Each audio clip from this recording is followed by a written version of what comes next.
Good evening. This is Akashvani. I am Saira Mujtaba with World News.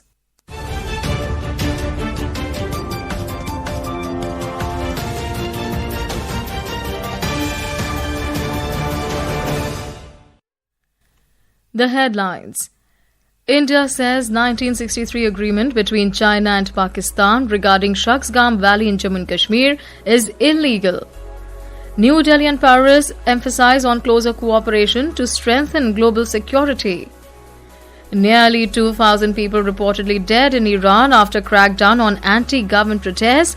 US President Donald Trump says help is on the way.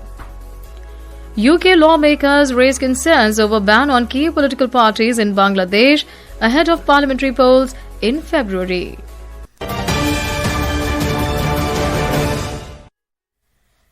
India has asserted that the 1963 agreement between China and Pakistan regarding the Shaksgam Valley in Jammu and Kashmir is illegal.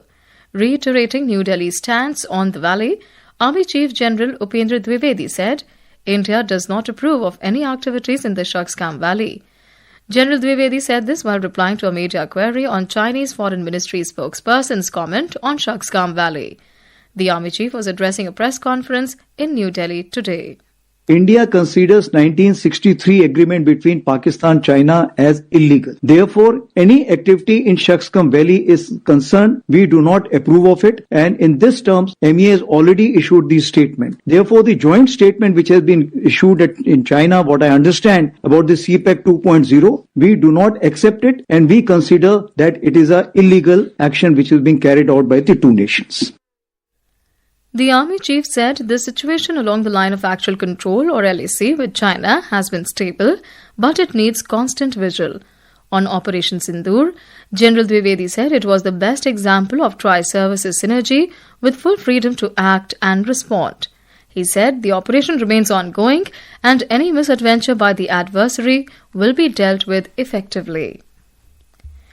India and France have emphasized the importance of closer cooperation to address challenges in the global security environment with the aim of advancing peace and stability. National Security Advisor Ajit Doval and Emmanuel Bon, diplomatic advisor to the French President, today co-chaired the 38th India-France Strategic Dialogue in New Delhi. During the dialogue, both sides reiterated their commitment to the strategic partnership. The two sides reviewed preparations for the forthcoming visit of French President Emmanuel Macron to India. Mr. Bon also called on Prime Minister Narendra Modi and met the External Affairs Minister, Dr. S. Jaishankar. Diplomatic advisor to French President Emmanuel Macron, Emmanuel Bon, today called on Prime Minister Narendra Modi in New Delhi. In a social media post, Mr. Modi said that he reaffirmed the strong and trusted India-France strategic partnership marked by close cooperation across multiple domains. The Prime Minister said it is encouraging to see the collaboration expanding into innovation, technology and education, especially as it marks the India-France Year of Innovation. Mr. Modi said that he is looking forward to welcoming the French President to India soon. External Affairs Minister Dr. S. Jaishankar has said that India approaches its BRICS chairship with a humanity-first and a people-centric approach. The minister was speaking at the launch of the logo, theme and website for the BRICS summit in New Delhi today. India approaches its chairship with a humanity-first and a people-centric approach, inspired by the guidance of Prime Minister Narendra Modi. Our chairship theme, Building for Resilience, Innovation, Cooperation and Sustainability, reflects our belief that cooperation among BRICS members can help address shared challenges in a balanced and in an inclusive manner. Dr. Jaishankar said India will seek to bring together the potential of BRICS countries for the greater global welfare during the summit. China today warned countermeasures against US President Donald Trump's decision to impose 25% tariffs on countries trading with Iran. Beijing is the largest buyer of Iranian oil. As per data, China purchased on an average 1.38 million barrels per day of Iranian oil last year, which constituted about 80% of Iranian oil.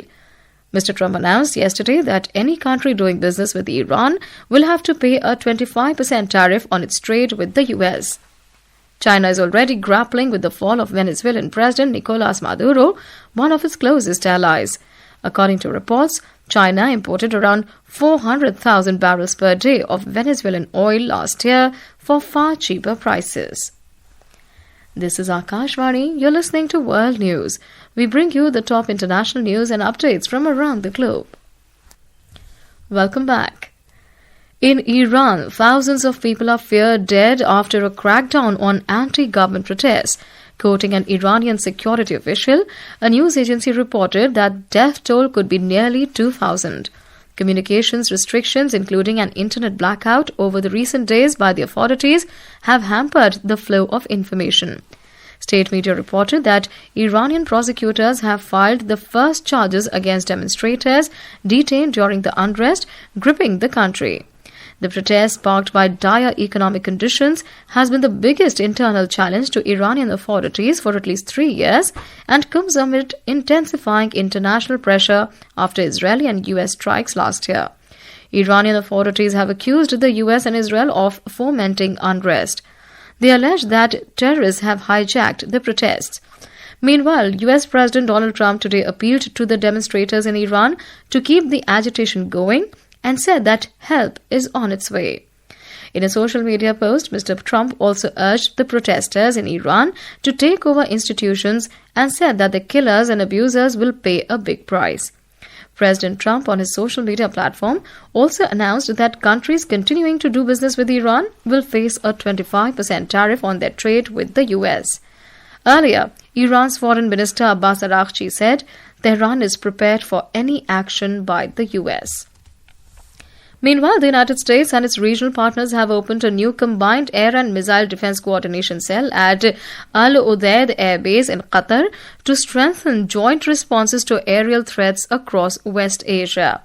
U.S. Central Command said that the Middle Eastern Air Defense Combined Defense Operations Cell has been established within the Combined Air Operations Center at Al Udeid, which already hosts representatives from 17 nations coordinating military air activity across the region. The new cell brings together U.S. and regional personnel to improve integration, information sharing, and coordinated planning for air and missile defense. Four United Kingdom parliamentarians have expressed serious concerns over the ban on widely supported political parties under the Muhammad Yunus-led interim government in Bangladesh ahead of the general elections scheduled to be held next month. A report. In a joint statement, the 4 British lawmakers have called for general elections in Bangladesh to be inclusive, saying no vote can be considered as democratic without the participation of all major political parties. The 4 members of the UK's House of Commons are Bob Blackman, Jim Shannon, Jas Atwal and Chris Law. They said the move disregards guidance from the United Nations as well as from the UK and other allies. The parliamentarians said that Bangladesh stands at a crossroad ahead of the first national election on 12th of February since the formation of the interim government in 2024 following the ouster of the Sheikh Hasina-led Awami League government after student-led protests. Swati Rakheja for World News. India Open Badminton Tournament began today at the Indira Gandhi Indoor Stadium in New Delhi. In men's singles, Lakshya Sen entered the second round by defeating his compatriot Ayush Shetty. In men's doubles, pair of M.R. Arjun and Hariharan Amsakarunnan advanced to the second round, beating Malaysia's Ong Yue Sin and Theo Ee Yi. In women's doubles, pair of Gayatri Gopichan and Risha Jolly progressed to the next round by defeating Thailand's Ornicha and Sukita Suvache. And now, before we end, here are the highlights of the bulletin once again. India says 1963 agreement between China and Pakistan regarding Shaksgam Valley in Jammu and Kashmir is illegal. New Delhi and Paris emphasize on closer cooperation to strengthen global security. Nearly 2,000 people reportedly dead in Iran after crackdown on anti-government protests. US President Donald Trump says help is on the way. And UK lawmakers raise concerns over ban on key political parties in Bangladesh ahead of parliamentary polls in February. That concludes tonight's World News. For more updates, stay tuned to Akashvani. Good night.